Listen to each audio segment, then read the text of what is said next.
Hello everyone and welcome to another video.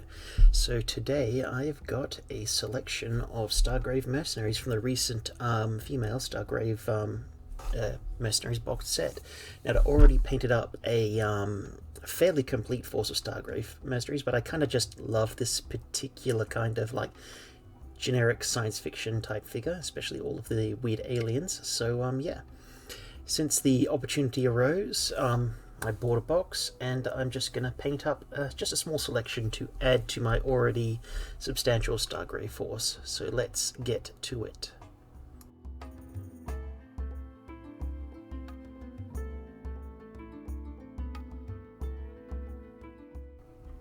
Alright, to start with, I'm going to put on a base coat. Now, just to make life difficult mostly for myself, I'm going to paint all of these characters their own color scheme. My rationale for doing this is because, well, they're meant to be a ragtag crew of misfits who aren't necessarily, uniformed similarly or stuff like that. So they're all going to be wearing different things. Like, for example, the lady with her rifle pointed in the air is wearing blue, and I'm going to paint camo for the alien lady with horns on her heads. So yeah, it's just a matter of going through and hitting all of the components. And you may notice that I had a brief stop and pause there.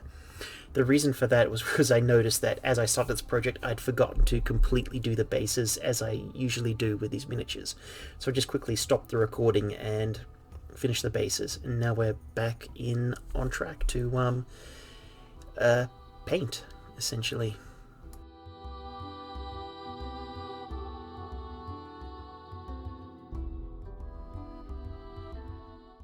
So yeah, as I mentioned, they're all going to be different.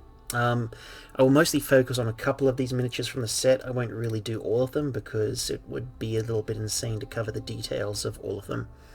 So the actual level of quality I'm aiming for is like mid to low, because I don't want to spend too much time on these guys, and especially gals, persons. But mostly because, yeah, they're mid-range figures. They're not too expensive. They're actually, like, honestly, the box set I kind of like. It really harkens back to, just like the Stargrave Warband Warriors. Oh wait, it harkens back to the old plastic box set of, you just have like 20 dudes you can just throw together in any combination. And this kit pretty much does the same thing except sci-fi, and the guns go together really well. I like it. It's sort of a very slightly higher quality than a lot of the Wargames Factory, Wargames Atlantic stuff, which honestly I also like that as well. And I'm planning to do some more of those later on. Like, for example, I might see if I can get a hold of some zombie survivor miniatures from the Warlord Games zombie range. But yeah, at some point. I'm disinclined to order away to the UK though. Just, I have plenty to go on with at this time. So yeah, enough of me rambling. Yeah, so as a mini kit review, I gotta say, it's probably not everybody's aesthetic, but this is definitely very old school in the good sense. Like, you've got arms, you've got a torso, you can pose them in various ways, you can mix and match the components. Yeah, so definitely like the kit. But it's definitely not the new, like, almost mono pose but cleverly sculpted GW style of like alternate options kit. So yeah, definitely a throwback, but a good throwback.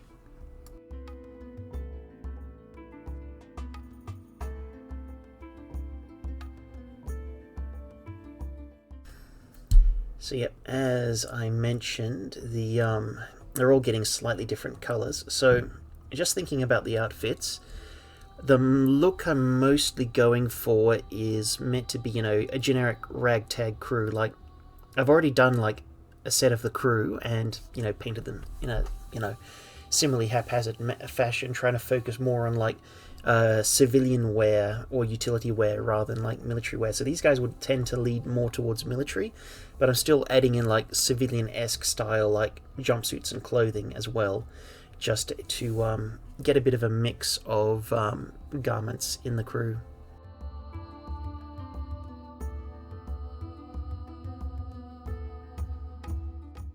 Okay, so one thing I tend to do with these sorts of figures is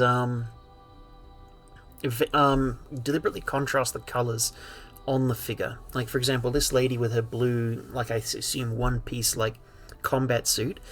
I'm going to assume that the body armor is a separate garment, and I'm going to paint that a separate color specifically to contrast it with the blue, just, you know, to break up the model, to give it more visual interest. Like, yeah, I just think it generally looks better and in many ways more striking if you do that sort of thing, even though realistically they, you know, many combat uniforms are like made out of the same like camouflage material, which is why a bit of a historical note, but the US Army infantry, when they invaded Iraq all those years ago, the striking look of like desert camo uniforms with like woodland armor vests was definitely a very iconic look for the period, and definitely one which just remained you know, in the pop culture. And I think that works really well, especially for, you know, translating that to the tabletop. It gives that deliberate contrast, gives a lot of, you know, it draws the attention of the eye, even though it's not necessarily realistic. Now, one thing I do with these, have done with my Stargrave crew in particular, is any sort of utility item that I cannot think of a colour for, especially things like the wrist communicator and other bits, backpacks and the like. Whenever I feel that there's a thing which, you know, it needs to be painted, but I haven't got a good idea for colour, I just use German grey, because it's a generic catch-all. It's not particularly, I'm not going to say attractive. I just think it's a nice neutral colour to do this sort of thing, and it fits well with the general sci-fi aesthetic.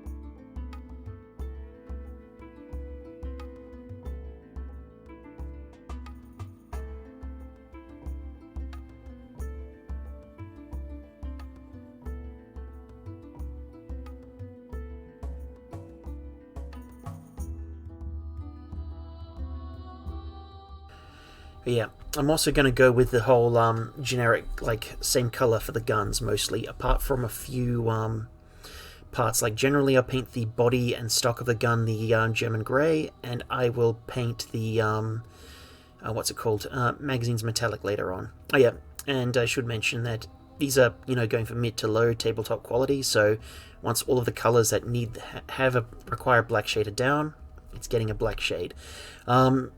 Same thing for the characters that I'm doing a brownish colour. I am deliberately trying to engineer it so that all the characters that are going to get shaded brown have colours on them that work well with a brown shade. So yeah, it's a little bit of colour planning, which I usually like to do.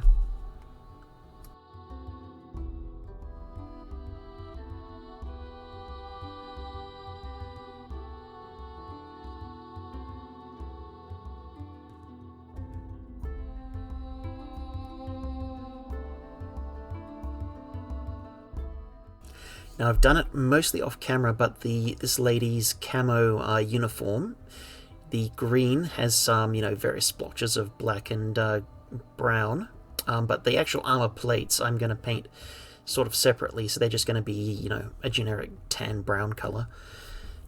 Just again for the contrast and a bit more visual interest, even though it's probably not necessarily, you know, realistic, I guess.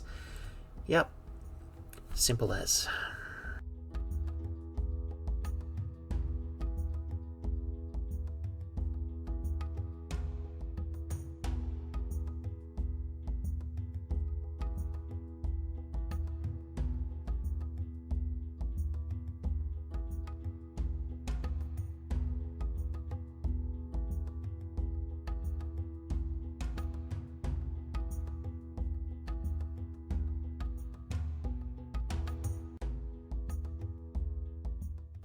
Alright, and we're mostly done with this figure, so I've painted the belt and leather, it's just a generic tanned leather, and, you know, as I said before, using the German grey for all of the various neutral grey components. Yeah, fairly simple way to paint, but, you know, it's, I usually, for these things, especially if you're doing a miniatures with lots of variety of colours, 2 or 3 separate colours at most, especially if you're staging it, and then just move on. Just especially when bulk painting lots of these, try to keep your palette down, just for the sake of your own sanity. Really, it's just if you have to handle lots of colors, it's a pain.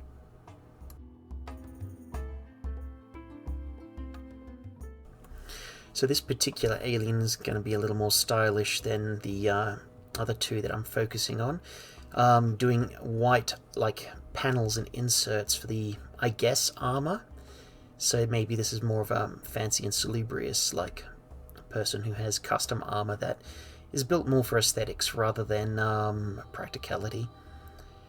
But yeah, I also decided in this instance that I chose to paint the trousers a separate color, because that's the neat thing about these kits, is you can choose to paint them as a one-piece jumpsuit or a two-piece like jacket and top combo, and both will look equally valid due to the way the figures are sculpted. So hats off to the manufacturers for this kit.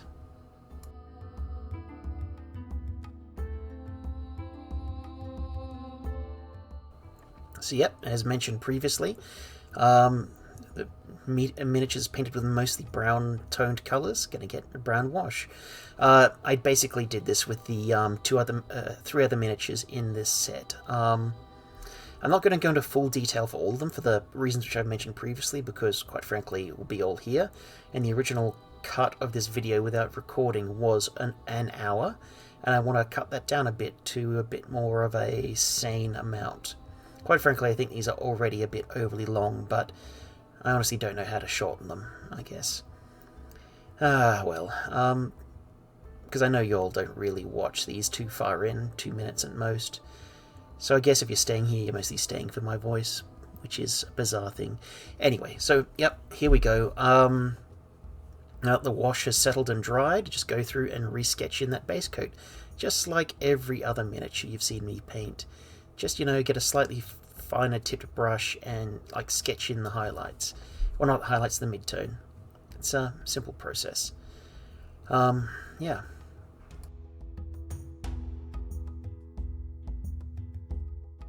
One thing I've been trying out is trying to very deliberately use deliberately shittier brushes. The reason for this is Winsor & Newton sables are extremely expensive, and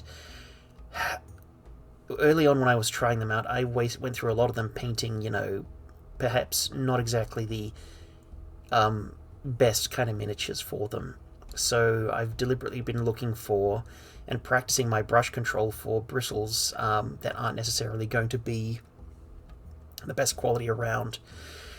So yeah, I'm trying out some synthetics, which I'm hoping will be a bit of a better tip than most, and of course this Army Painter brush, which I must admit I'm kind of liking it. It doesn't hold the tip particularly well, but well enough for mid-tone sort of work. So yeah, unfortunately I can't seem to find any of them in my local shops anymore, so I might have to put an order in, which kind of defeats the purpose. And GW brushes are expensive anyway, so again, this extremely defeats the purpose. Haven't been out to my hobby shop in a while, might have to make the time. Anyway, enough of the rambling. So yep, layering in the blue, simple process.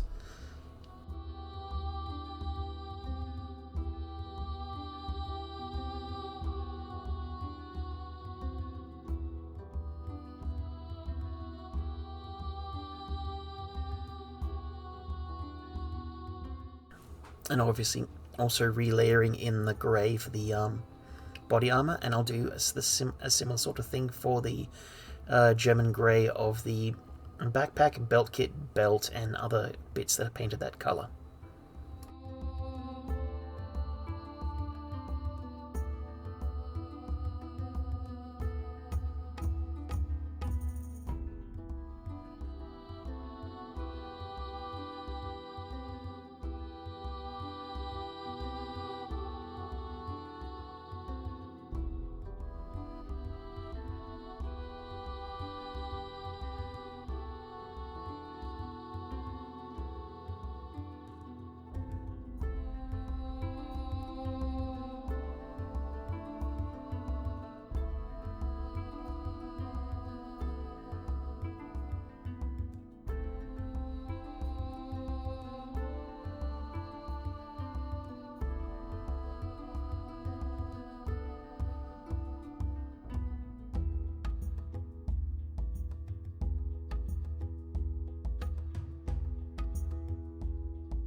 Okay, so now on to redoing the midtones for the camoed figure.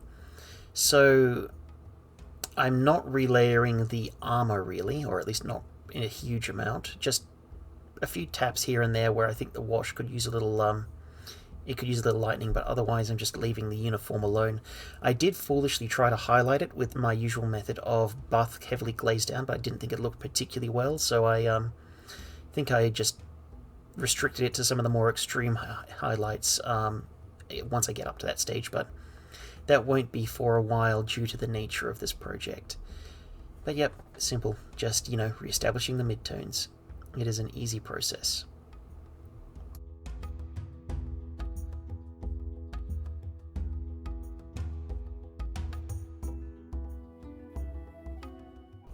Alright, so onto the flesh.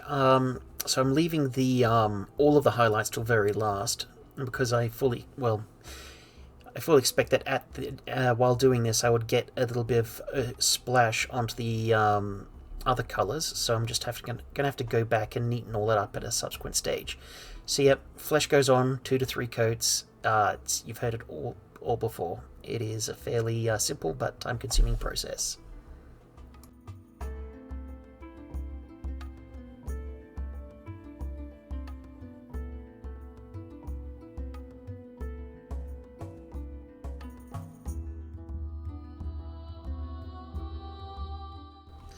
And for this horned lady creature, well, since I am very unoriginal, I just went with a stereotypical colour. She is getting a coat of red. Because the neat thing about this project is the kind of faces you get, you can really pick almost anything for a skin tone, because these are like Star Trek aliens. They can just have all sorts of weird skin tones, like some like molded forehead ridges, that kind of thing. So yeah, but since this one kind of looks like a devil, that's what I went with. And of course I'll just leave this one in for posterity. There's also a lizard person in this lot, which I didn't think it came out that well, but I wasn't really going to put in a lot of effort into this project. Oh yeah, and this weird, I don't even know what it is, a fish thing with like a fan head. I don't know, but yeah, for that one I just went with a fairly pale white and a purple shade to give the skin some like color. Same thing for the devil lady as well.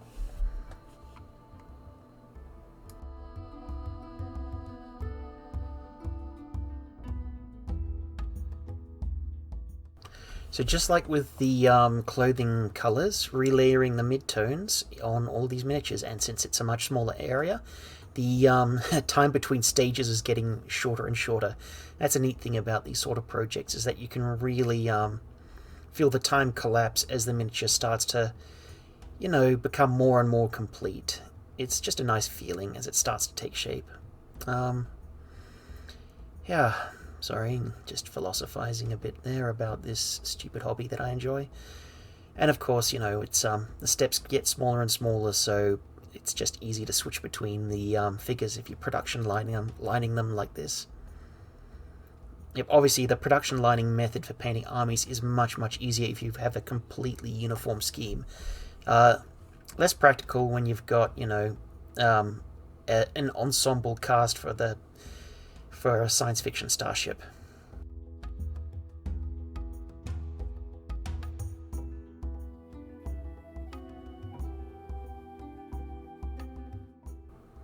And going on to extreme highlights of the flesh. Again, this weird fish, it may as well be a fish, I guess. It's kind of what it looks like. Alien gets a highlight of white on the blue and purple skin, which kind of looks quite striking. And everyone else gets, more appropriate highlight colours for their own flesh, as one would hope.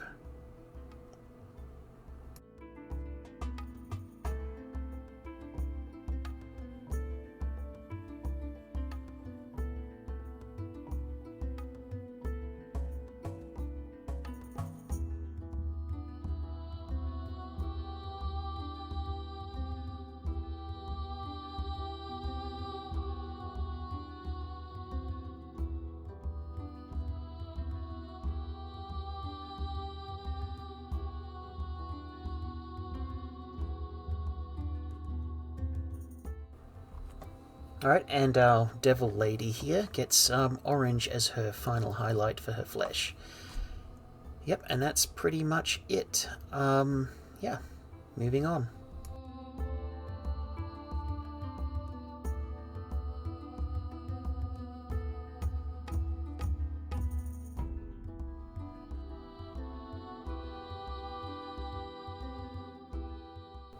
So now we're moving on to lots of like ancillary details, like bringing the miniature together. So in the case of the devil lady, I'm going to paint her horns like a colour. So I'm just quickly sketching those in without putting too much effort into it. But the other important thing is the hair of the where it's applicable. So, you know, for aliens, let's go nuts. Purple hair. Got to have purple hair. And also, I think it kind of works well with the flesh tone as well. I think it matches it nicely. That's just my aesthetics of it anyway.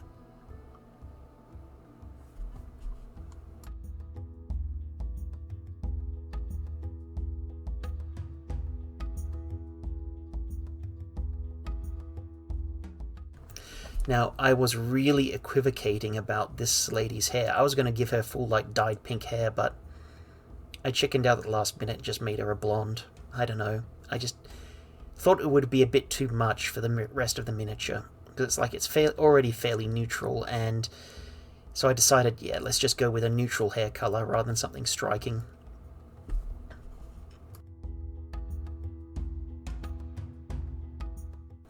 So the thing is with painting blonde hair is you never want to use blonde. You just want to use something sort of a sandy color, I think. That generally works best. Of course, shade the hair. We're not doing fancy hair, so just, you know, shade, highlight, you know, tips and roots, and then that's it. That's all you need to do.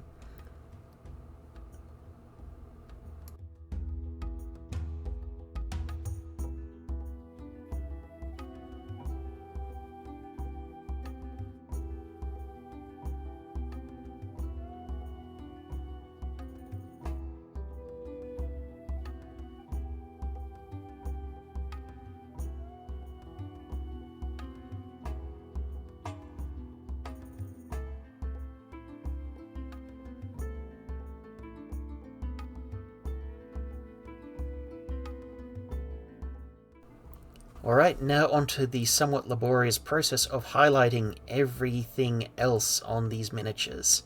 So yeah, it's a simple process for the guns. You just, you know, put a thin line of, I think, neutral grey for all of the guns, which are painted like German grey to begin with, and everything else that is that colour.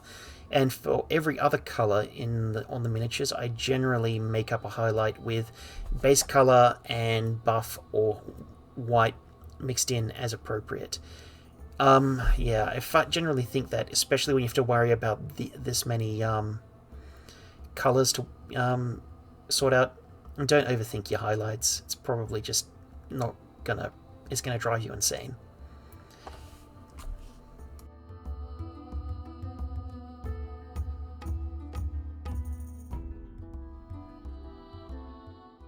Now, something I'll mention are the plenty of these miniatures have, well, all these miniatures have a wrist communicator device that has a screen on it, and there's also a bunch of other screens and technological bits on these miniatures. So I just did a generic, you know, green LCD kind of glow, just a couple of dark, basically paint the screen completely black, highlight all the edges with a very dark green, do an extreme highlight of two corners with a slightly more of a fluoro green, then do two extreme highlights of an even more fluoro green or yellow, and that gives a very like good like old school 1980s science fiction computer screen like green glow, which looks kind of tight on these miniatures in my opinion. Of course, if you have a bigger screen, you can also go nuts and like sketch text or sketch a display. Of course, your mileage may vary depending on your brush skills. Like mine aren't that great, so I just do something which looks good and leave it as is. And I'll only push myself if there's a much larger screen to play with. Also, freehanding is one of the times when you really should be busting out your Winsor & Newtons. almost everything else you can probably do fine with the cheaper brushes.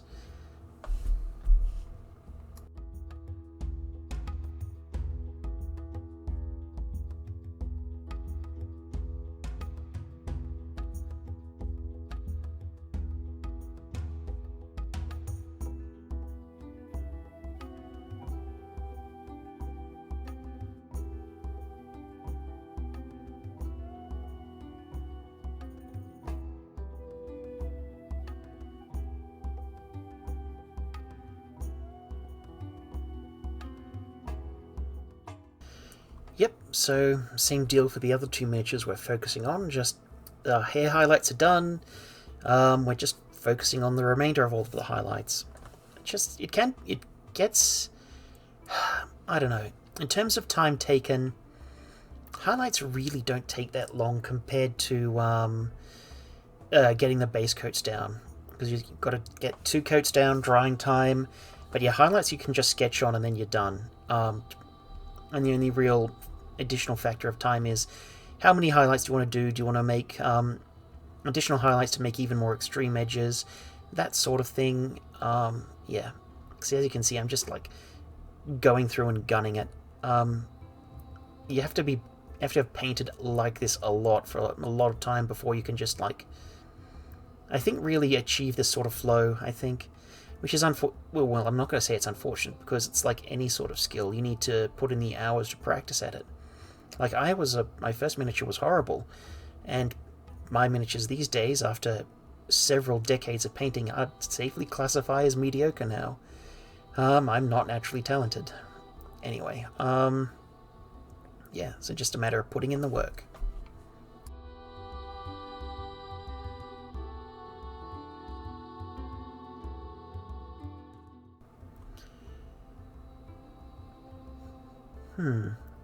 Alright, looks like I'm hitting the hair now, so for the demon lady, that is. So the hair's getting a highlight of, I think, just a simple, a lighter pink or violet colour, just to make it stand up a little more, and then, you know, obviously, all of the other highlights.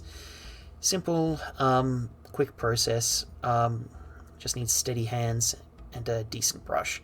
For this one I busted out, I think, a spare GW Artificer brush, which is honestly still, none of these brushes hold a candle compared to a fresh Winsor & Newton. But, you know, you do get what you pay for, and painting is a thing which does reduce the lifespan of brushes, so they're definitely consumable items, unfortunately, and expensive consumables. So yeah, just use cheap whenever you can, and if you get good with a mediocre product, you'll fly with an expensive one, that's for sure.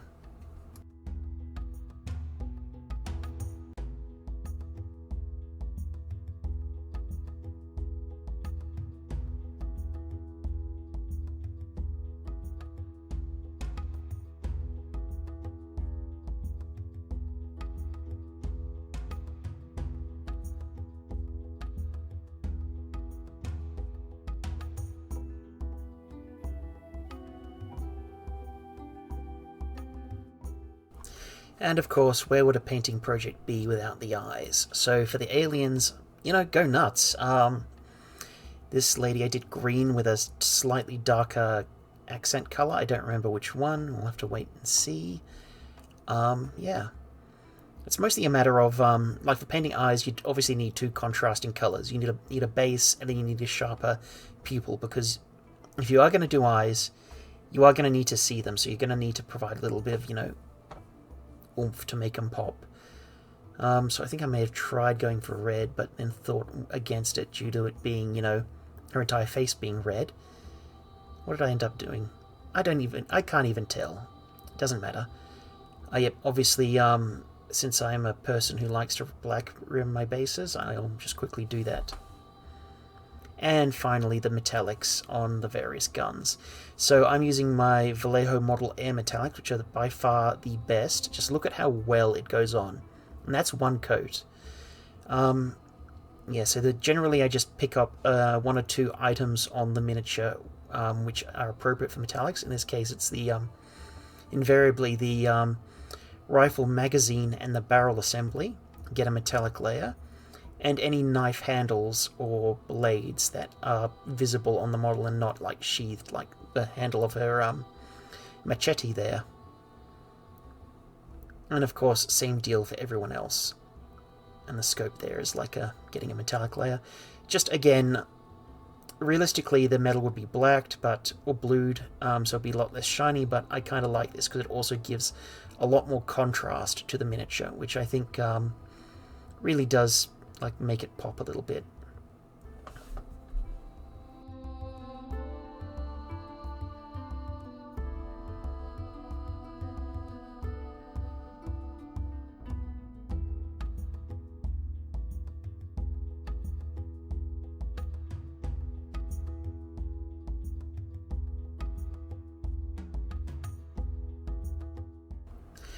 And just to darken down the metals a bit, I just get some watered down black and just run it over them, just you know, dull it down a little bit and get some shading in the recesses. And that is overall a miniature complete.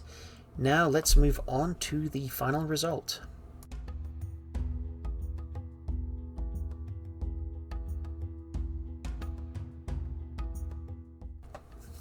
So yeah, they look much better on the turny thingy, the turntable, than they do on the main painting video. And it's got to say, you know, a little ensemble cast here is ready to do either space piracy or space adventuring, depending on who you ask.